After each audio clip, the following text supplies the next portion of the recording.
저희는 이제 마지막 이슈로 한번 넘어가 보겠습니다. 여러분 보시면서요. 구독과 좋아요 알림 꼭 부탁드리도록 하겠습니다.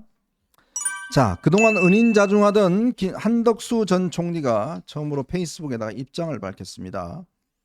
한덕수 전 총리는요. 김문수 국민의힘 후보자님을 응원하고 지지하는 마음으로 내일 아침 가까운 투표소에 가려 한다. 김 후보와 그러면서 김문수 후보님의 앞날을 축원해드리고 대선 후보에서 사퇴한 지 보름이 지났다. 그동안 제 결심을 이해하고 선거를 도와주셨던 많은 분들 만나 뵙고 감사 인사 드렸다.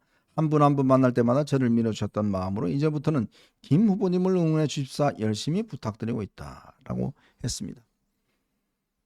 네.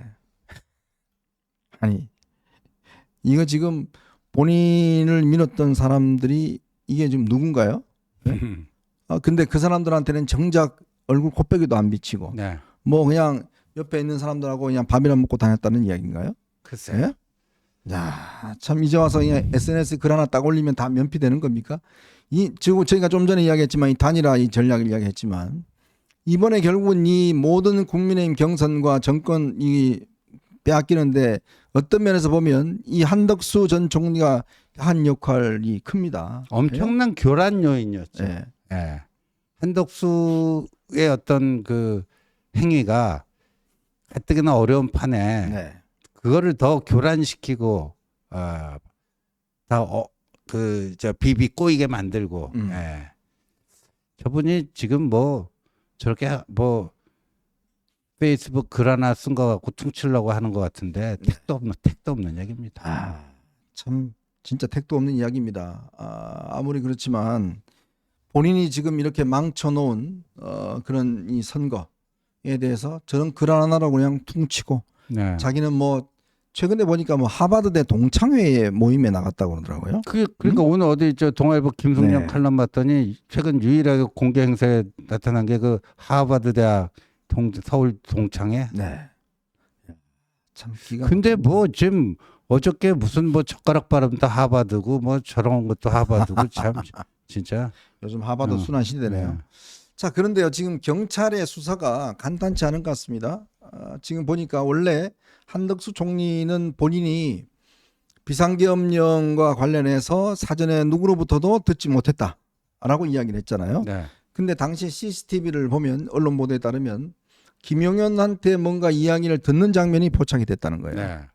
왜냐하면 비상계엄령은 국방부 장관이 총리한테 제청을 해서 총리가 대통령한테 건의하는 형식으로 되게 돼 있습니다. 법적으로 보면. 근데 당시에도 김용현은 총리한테 보고했다라고 이야기를 하는데 한덕수 총리는 들은 바가 없다라고 이야기를 했어요. 그리고 부서도 안 했다라고 이야기를 하고 있습니다.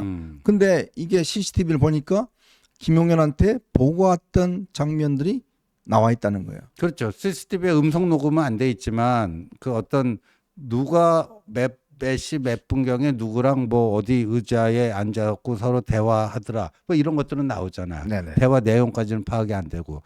그리고 그 제일 중요한 게 본인이 그 포고문, 개헌 포고문, 그걸 받긴 받았는데 뭐 경황이 없어서 그랬는데 나중에 보니까 자기 양복 뒷주머니에 그 포고문 인쇄한 종이가 꽂혀 있더라 그랬는데 그게 아니고 거기 CCTV 안에서는 그걸 꺼내놓고 이렇게 검토하는 장면이 나온다면 그러면 그거 뭐 빼박이죠.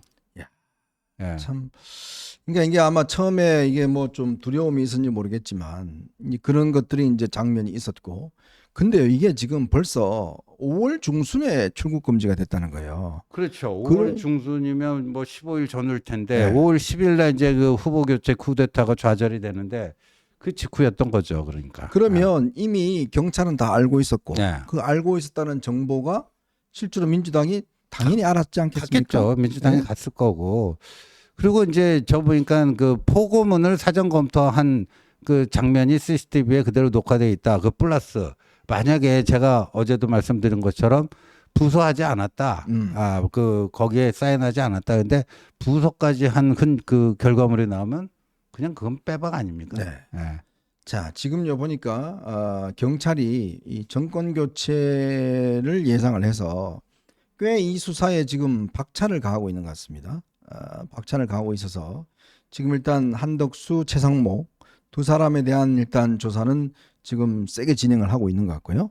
지금 일설에 의하면 국민의힘 의원들 몇몇에 대한 수사도 지금 진행하고 있다는 거예요. 그럴 수밖에 네. 없을 거예요. 왜냐하면 윤통하고 통화한 사람도 있고요. 그리고 지금 뭐 김용현하고 한덕수 두 사람 나란히 있는 사진이 나오고 있는데 네. 사실 그날 그 12월 3일 밤 의결 종족수가 안 됐으니까 정식 국무회의라고 할 수는 없고 국무위원 간담회다 뭐 이런 표현들을 쓰는데 네.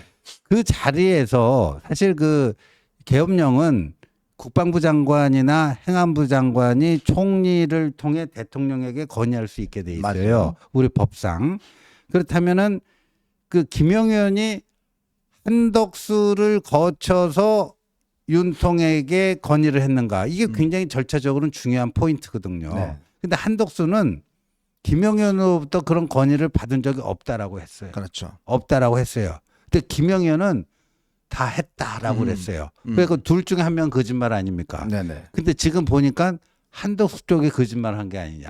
왜냐하면 그 포고령도 사전 검토하고 김용현하고 대화하는 장면도 그 CCTV에 나온다면서요. 네네. 그러니까 물론 이제 윤통하고 김용현하고 다 각본은 짜놓은 거죠. 각본은 짜놨지만 형식적으로 최종적으로 나중에 그런 프로세스를 만들어 나가는 데 있어서 김용현이 총리님께 이거 건의를 드립니다. 총리님께서 이렇게 하는 형식으로 좀 밟아주십시오. 이렇게 했을 가능성이 있죠. 자, 이게 이제 하나씩 이제 정권 교체가 이제 사실화되니까 이제 그동안 좀 잠잠했던 수사를 아마 경찰이 좀 액셀레터를 밟는 것 같습니다. 이렇게 되면 추경호 전 원내대표라든지 당시에 어떤 전화를 받았던 사람들, 아마 나경원 의원도 그날 받았지 않습니까? 네. 예, 뭐 이런 부분에 대한 아마 수사가 정식으로 진행이 될 것 같습니다. 저는 참 이걸 보면서요, 아까 우리 초두에도 말씀드렸습니다. 좀 끔찍하다는 생각이 드는 게, 만약에 그날 친윤의 이 쿠데타가 성공을 해서 한덕수 전 총리가 대선 후보였는데, 자, 이거를 지금 민주당이 딱 자료를 갖고 있다가 기자회견에서 터뜨리고, 네. 당시에 보고받지 않았냐? CCTV도 어디 뭐 저 뉴스타파나 이런 데가 흘려갖고 네. 보도하게 하고 네. 그렇게 했으면 이 선거가 어떻게 됐을까요? 이건 뭐 생각해보나 마나 그냥 선거는 그냥 그대로 끝나는 겁니다. 자, 이게 처음부터 한덕수라는 사람이 그런 리스크가 있고 문제가 있다는 거 예상할 수 있는 문제 아니겠어요? 근데 그럼요. 오로지 한동훈을 어떻게 하든지 지금 선거에 출마를 못 시키게 하기 위해서, 오세훈을 출마 못 시키게 하기 위해서 결국 한덕수라는 카드를 내세워서 완전히 중도 다 죽여버리고, 결국은 뭡니까? 당도 죽여버리고, 이 계획을 짰던 이 인간들을 어떻게 이거 책임을 물어야 될까요? 그러니까요. 예. 참 그래서 하여간 뭐 대선 끝나고 나면요, 해야 될 일이 굉장히 많을 것 같습니다. 정말 이 보수 정당이 그냥 지금 당 지도부의 노선대로 가면 그냥 이렇게 거의 뭐 스스로 자멸의 늪으로 이제 빠지는 길이 될 텐데, 네. 그렇게 되면 안 되죠. 그러니까 사실 어떻게 보면 저는 대선까지보다도 대선 이후가 더 험난한 길이 될 수 있겠다는 생각이 듭니다. 맞습니다. 지금요, 제가 아까 말씀드렸지만 일단 대선이 끝남과 동시에 정부가 이제 구성이 바로 뭐 지금 하기 어려울 겁니다. 국무회의도 뭐 안 돼 네. 있고, 그러면서 민주당 일각에서는 바로 이재명의 이 사법 리스크 제거를 위한 작전을 시작할 거예요. 그렇죠. 그리고 경찰은 경찰대로 내란죄를 관련된 수사를 아마 어마어마하게 시작할 겁니다. 뭐 한덕수, 최상목, 추경호 등등에 대한 수사를 아마 본격적으로 할 거예요. 왜? 시선을 이쪽으로 돌려야 되니까. 그러면 경찰은 거기에 대해서 이제 정권에 어느 정도 좀 협조를 해야 되니까 검찰도 마찬가지일 겁니다. 그러면 그 상황에서 우리가 어떻게 대처해야 될 것인지 뭐 그런 것들을 우리가 지금부터라도 좀 생각을 하고 있어야 되겠다라는 생각이 듭니다. 자, 오늘